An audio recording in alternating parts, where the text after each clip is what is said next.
Welcome back to Winners and Losers, everybody. The show that looks at the highs and the lows from around world football this weekend. Patrick Van Straten, as he is every week, is in the hot seat. And we're kicking off with a winner, and it comes from Stamford Bridge. It's Chelsea, Pato. Yes, indeed it is. Chelsea ran out 5-0 winners over Everton in an incredibly dominant performance. Now, this is an historically large win against Everton. Only in 1948, when they beat them 6-0, have Chelsea beaten the Toffees by a greater margin. Now, they're really firing on the front end now. They've actually scored more goals than any other Premier League team except for Liverpool this season. They're already on 26. But what I really want to talk about is their defence. In this game, Everton had one shot and it was not on target. That is unbelievable. That's actually the third time this season that Chelsea have prevented teams from having a shot on target against them in the Premier League. And overall shots, they've conceded just 26 shots in 11 league games. That is mental. That's unbelievable. These numbers are insane. They've actually lost fewer games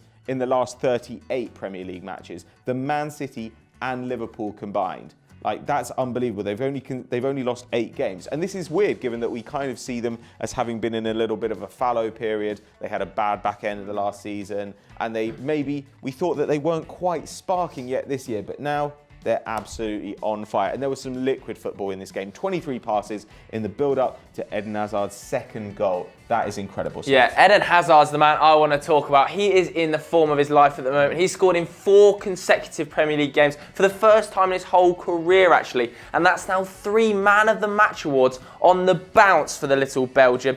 Some of his statistics from the weekend: 94% pass accuracy, 76 touches, 3 dribbles, 3 shots, 2 goals. Doesn't get much better than that. Combining really, really well as well with Diego Costa, who has now had a hand in 12 league goals this season. That's more than anybody else. And like you said, at the back, they're so solid. Their wing-backs in particular, I seem to focus on them every week. But Marcos Alonso, the ex-Sunderland player, I don't know what he was doing at Sunderland, because he looks a dynamite player at Chelsea. Him and Victor Moses basically the Nigerian Cafu at this stage. On the weekend, the combined numbers of the two: 85% pass accuracy, 13 crosses, 5 shots, 4 chances created, 3 tackles won, and Marcos Alonso's goal as well to throw into the mix. What a performance by the Blues. Antonio Conte is working miracles.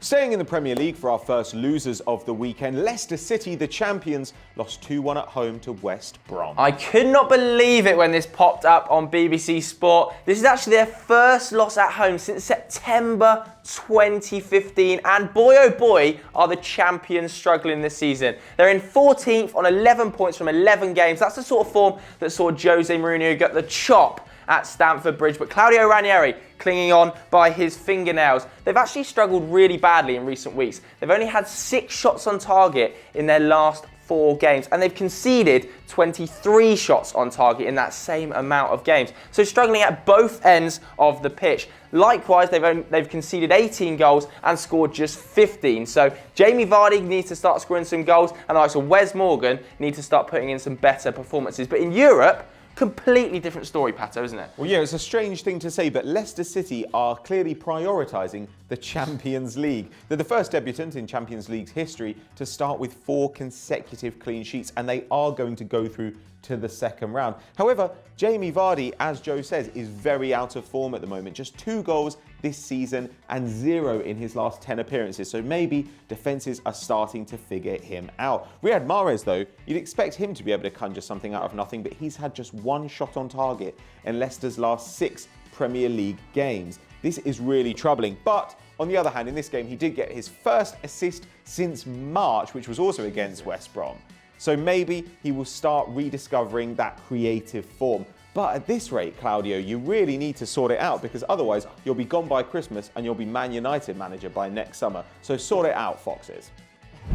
Our next winner comes from Dortmund, and it is, of course, Pierre-Emerick Aubameyang, the Gabonese international, scoring 4 on the weekend, coming off the back of suspension midweek, where he kind of sneakily flew to Milan and had a little bit of partying. Thomas Tuchel said, no, you're not going to be in our Champions League squad with that attitude. But what a way to bounce back. As I said, 4 goals and an assist. His hat-trick actually took just 23 minutes. That's his quickest ever. So far this season as well, 15 appearances, 15 goals for the big man, and he's only failed to score in 2 of his last 10 games for Dortmund. Impressive form for Aubameyang, but Dortmund as a whole starting to find some form again, Pato. Well, yeah, this was obviously a big win, 5-2 against Hamburg away from home. They've actually only lost twice in their last 12 games, but kind of like Tottenham Hotspur last season, it's the draws that have been killing them. So it's good that they've got back to winning ways. They're still outscoring everyone. They've got 25 in the league this season. And last season, they actually outscored Bayern Munich. So we know that they can get the ball in the back of the net. They're now up to 5th in the league. They're 2 points off 3rd, but they're already 6 points off 1st and 2nd. And those top 2 teams look to be in frightening form. They are also not particularly solid at the back end at the moment. They've conceded more goals than any team in the Bundesliga's top 7. They've conceded 12 in 10, which is still not terrible, but it's not title-winning form either. Can they get back into the mix? Can they challenge Bayern and Leipzig for the Bundesliga title? Let us know what you think in the comments below. Next up in the losers category are Bayern Munich. Now, they drew 1-1 with Hoffenheim at home, and that is not an easy game, but they've seen Red Bull Leipzig draw level with them at the top of the table. Now, they wore a kit made of ocean waste in this game. Not really relevant to the result, just an interesting fact for you there. They had 22 shots on goal, but they couldn't get the win. The goal actually came through an own goal from Zuber, which is not terribly impressive stuff. However, Bayern are doing very well on both ends this season. They've conceded just 6 goals and they've scored 24 in 10 league games. So we probably expect them to bounce back. We wouldn't start calling people in for the funeral just yet. Lewandowski, though, struggling. He's only got 5 in 10. Just 5 goals in 10 games. Rubbish, if anything.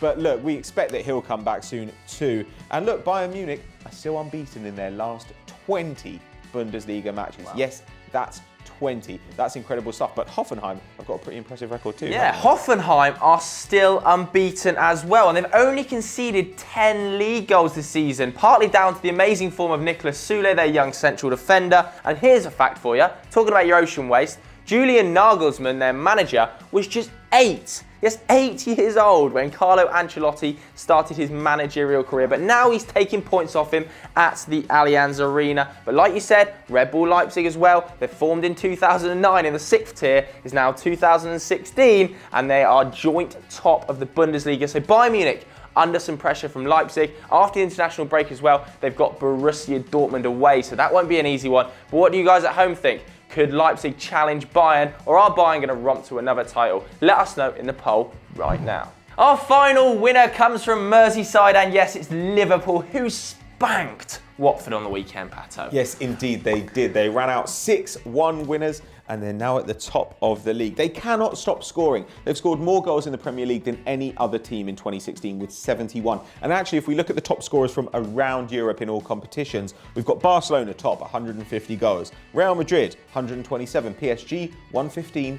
And in 4th, Liverpool with 102. They've got 30 in the Premier League this season after 11 games, and these have not necessarily been easy games. They've gone to Arsenal, they've gone to Spurs, they've gone to Chelsea, and they've played Man United, and they're still scoring at a ridiculous rate of knots. However, this was perhaps not their toughest game. Though they conceded 8 shots on target, perhaps they were lucky only to concede 1 goal. They had 17 shots on target. That's the most that any team has had in a single game since Opta, the statisticians, records began back in 2003-2004. And they've covered more distance in the Premier League than any other team this season. Now, you might say that that doesn't necessarily mean a lot, but come the end of the season, those miles could mount up and they might find themselves a little bit tired. Maybe so, but I have to put my hat on their front 3 this weekend. As they have been the whole season, they look incredibly fluid. In my opinion, as much as it pains me to say it, probably the best attacking trio in the entire league. I'm nicknaming him PFM right now. Philippe Coutinho, Roberto Firmino and Sadio Mane. They were all in on it at the weekend. Coutinho assisted Sadio Mane, Firmino assisted Coutinho, and Firmino assisted Mane as well. I want to